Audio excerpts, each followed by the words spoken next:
Naging emosyonal naman si Senadora Leila de Lima sa pagdinig sa Senado kahapon. Una niyang nakasagutan si PNP Chief Ronald De La Rosa dahil sa pag-reinstate kay Superintendent Marvin Marcos.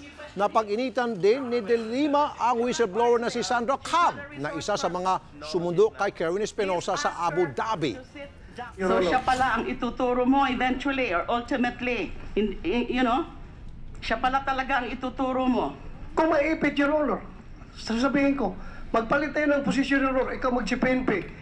Kung kaya mo pag-implicate Please do not Presidente, argue Your with Honor. me. Ronald.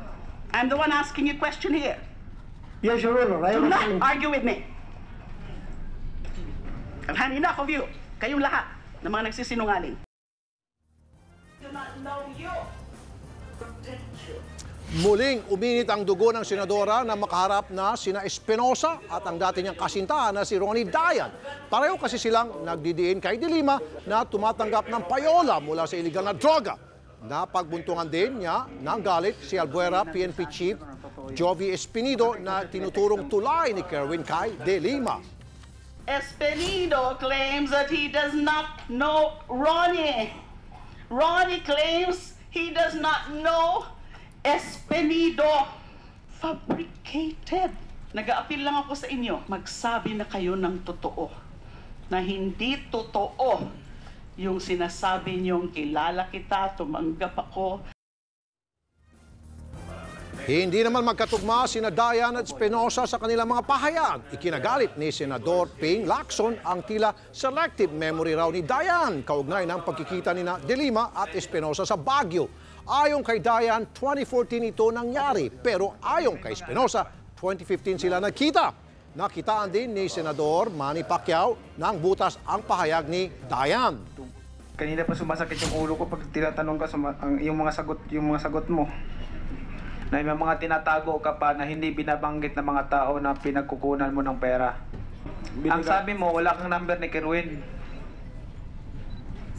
Tapos sinabi mo rito na binigyan ka ng number ni Kerwin. Naalala ko na po kasi sir na fresh na yung isip ko ngayon. Dahil Naalala mo na? nung una pa kasi sir, galing ako sa takbuhan, inahabol ako ng pulis. Huwag niyong galitin si Pacman, ha? Hiniling tuloy ng ilang senador na i-cite for contempt si Dayan, pero tutol dito si Senador Antonio Trillanes. Ibig sabihin daw kasi tinatanggap na katotohanan ang sinasabi ni Kerwin.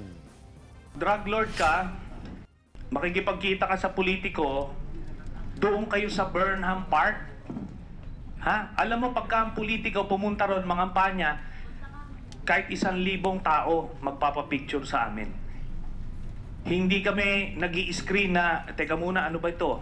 Background check, walang ganon. Kung sinong lumapit, popost ka, pipicturan ka.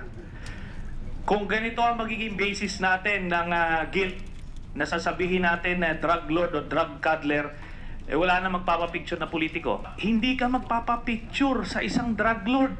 Common sense. Alam mo yung problema dito sa script na ginawa nyo? Kulang eh. Namili ka kung sino ilalaglag mo eh. Sino yung poproteksyonan mo.